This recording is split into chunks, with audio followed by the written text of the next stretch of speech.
Hello friends, welcome to my Shali's recipes. இன்னைக்கு நம்ம ஷாலிஸ் ரெசிபிஸில் ஒரு சூப்பரான நல்ல ருசியான ஒரு மீன் குழம்பு தான் ஃப்ரெண்ட்ஸ் பார்க்க போகிறோம். ரொம்ப அருமையாக இருக்கும். அதுவும் நீங்கள் முந்தின நாள் நைட்டு வச்சுட்டு மறுநாள் சாப்பிட்டு பாருங்கள், அவ்வளோ ஒரு ருசியாக இருக்கும். வாங்க இது இப்போ எப்படி செய்கிறதுன்னு பார்க்கலாம். ஃபஸ்ட்டு இதுக்கு ஒரு மிக்ஸி ஜார் எடுத்துக்கோங்க. இதில் ஒரு 10 சின்ன வெங்காயத்தை சேர்த்துக்குங்க. அது கூடவே பூண்டு தோல் நீக்கிட்டு ஒரு 10 பூண்டு பல்லும் சேர்த்துக்குங்க. இது கூடவே கொஞ்சமாக கருவேப்பிலை, ஒரு அரை கைப்பிடி அளவுக்கு கருவேப்பிலையை சேர்த்துக்கலாம். இந்த ஃப்ளேவரில் நீங்கள் மீன் குழம்புக்கு அரைச்சி செஞ்சு பாருங்கள், அவ்வளோ டேஸ்ட்டாக இருக்கும். இதை அரைச்சிட்டு தனியாக வச்சிடலாம். இப்போ ஒரு மண் சட்டியோ இல்லைன்னா கடாய் ஒன்று எடுத்துக்குங்க. இதில் நல்ல ஒரு குழிக்கரண்டி அளவுக்கு நல்லெண்ணெய் சேர்த்துக்கலாம். மீன் குழம்பு நல்லெண்ணெயில் சேர்த்து பாருங்கள், அவ்வளோ சூப்பராக இருக்கும். இது கூடவே ஒரு 3/4 டீஸ்பூன் அளவுக்கு கடுகும், ஒரு அரை டீஸ்பூன் அளவுக்கு சோம்பும் சேர்த்துக்குங்க. இது நல்லா பொரிஞ்ச பிறகு ஒரு அரை டீஸ்பூன் அளவுக்கு வெந்தயம் சேர்த்துக்கலாம். இப்போ ஒரு 30லேருந்து 40 சின்ன வெங்காயம், அதாவது ஒரு கப் அளவுக்கு நீங்கள் சேர்த்துக்கலாம்.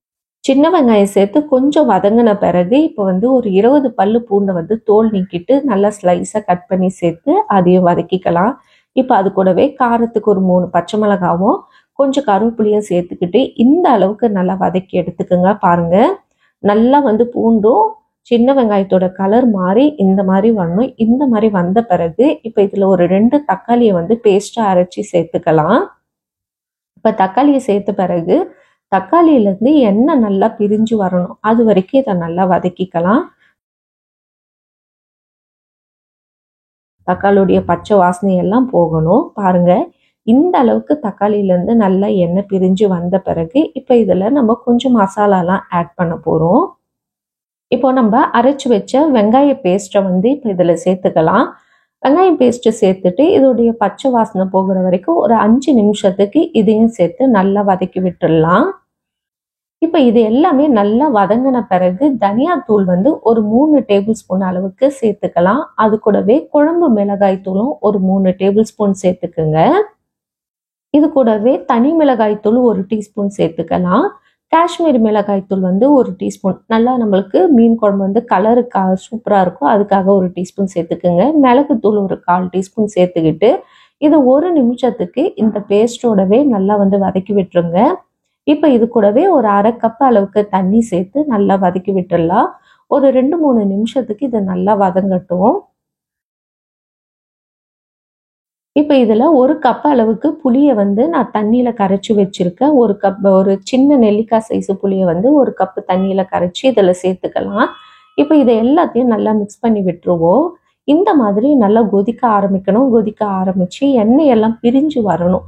அதுக்கப்புறம் தான் நம்ம தண்ணி சேர்க்க போகிறோம். தண்ணி ஆரம்பத்திலே சேர்க்க வேணாம், புளியை சேர்த்து அதோட எண்ணெய் நல்லா பிரிஞ்சு வந்த பிறகு இந்த குழம்புக்கு தேவையான அளவுக்கு நீங்கள் தண்ணி சேர்த்துக்கலாம்.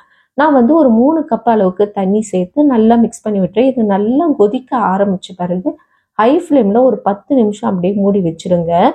இப்போ ஒரு டைம் மிக்ஸ் பண்ணி விட்டுட்டு இந்த குழம்புக்கு தேவையான அளவுக்கு உப்பும் சேர்த்துக்கலாம்.